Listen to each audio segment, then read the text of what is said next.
Hello everyone, আসসালামু আলাইকুম। আমি অনামিকা জুই আবারও একটা ছোট্ট টিপস অ্যান্ড ট্রিক্স এর ভিডিও নিয়ে চলে আসছি। আপনাদের আমার টিপস অ্যান্ড ট্রিক্স এর ভিডিও কেমন লাগছে জানাতে কমেন্ট করতে ভুলবেন না কিন্তু।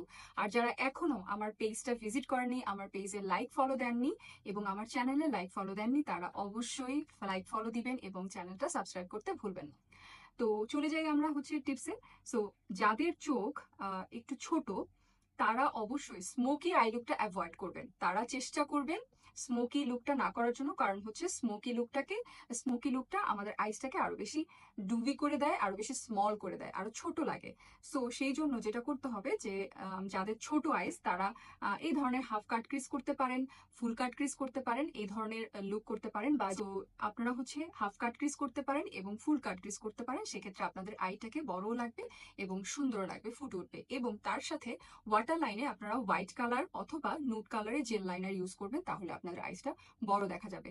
আর যাদের আইসটা হচ্ছে বড়, তারা চেষ্টা করবেন যে স্মোকি লুকটাকে বেশি করার জন্য, অথবা আপনারা চাইলে স্পটলাইট করতে পারেন, আপনারা চাইলে হ্যালো আইস করতে পারেন, আপনারা চাইলে এই যে এই ধরনের একদম পয়েন্টেড, একেবারে খুব একদম ভিজিবল একটা হাফ কাট ক্রিজ করতে পারেন, ফুল কাট ক্রিজ করতে পারেন, ডাবল কাট ক্রিজ করতে পারেন, সেগুলো ট্রাই করতে পারেন। এবং যাদের হচ্ছে নর্মাল, মানে খুব বেশি বড় না আবার খুব বেশি ছোট না, সেই আইজের মানুষরা আপনারা যেটা করবেন যে খুবই হালকা হাফ কাট ক্রিজ হয় না, যে লাইট একটা কালার ট্রানজেকশন দিলাম, এই সাইডেও লাইট কালারের একটা দিলাম আউটার কর্নারে, এন্ড দেন কাট ক্রিজ করলাম। হ্যাঁ, ওই ধরনের সাটিল একটা হাফ কাট ক্রিজ আপনারা ট্রাই করতে পারেন, দেখতে সুন্দর লাগবে।